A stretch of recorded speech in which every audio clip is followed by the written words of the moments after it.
ఒక 6 different స్టేట్స్ని visit చేయడం జరిగింది.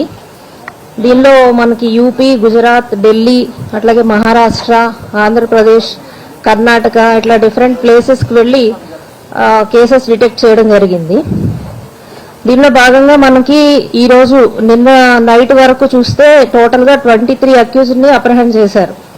5 different teams of cyber crimes Hyderabad. So దీనిలో వీళ్ళు అప్రహెండ్ చేసిన అక్యూజ్డ్ టోటల్గా 14 కేసెస్లో మన సైబర్ క్రైమ్స్ హైదరాబాద్ సిటీ కేసెస్లో ఇన్వాల్వ్ అయి ఉన్నారు. వీళ్ళు తెలంగాణలో టోటల్గా 30 కేసెస్లో, అట్లాగే అక్రాస్ ఇండియా, ఆల్ ఓవర్ ఇండియాలో 328 కేసెస్లో ఇన్వాల్వ్ అయి ఉన్నట్లు గుర్తించడం జరిగింది క్రైమ్ లింక్స్ వెరిఫై చేసినప్పుడు. సో మన దగ్గర డిటెక్ట్ చేసినటువంటి కేసెస్ చూస్తే 5 కేసెస్ ఇన్వెస్ట్మెంట్ ఫ్రాడ్స్, అట్లాగే digital arrest are customs fraud cases 2 cases detection అయినాయి. ట్రేడింగ్ ఫ్రాడ్స్ 3 కేసెస్ పట్టుకోవడం జరిగింది.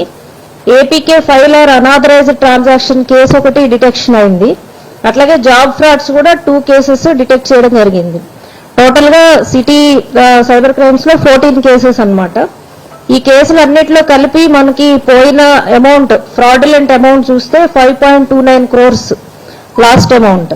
దీనిలో వీళ్ళు మన లోకల్ పోలీస్ తోటి హెల్ప్ తీసుకొని డిఫరెంట్ స్టేట్స్ లో వెళ్ళినప్పుడు, అట్లాగే అక్కడ అడ్వాన్స్డ్ ఇన్వెస్టిగేషన్ టెక్నిక్స్ యూజ్ చేసి వేరే స్టేట్స్ కి వెళ్ళి పట్టుకొని రావడం అనేది మనకు అందరికి తెలిసినట్టు చాలా డిఫికల్ట్ టాస్క్ అది.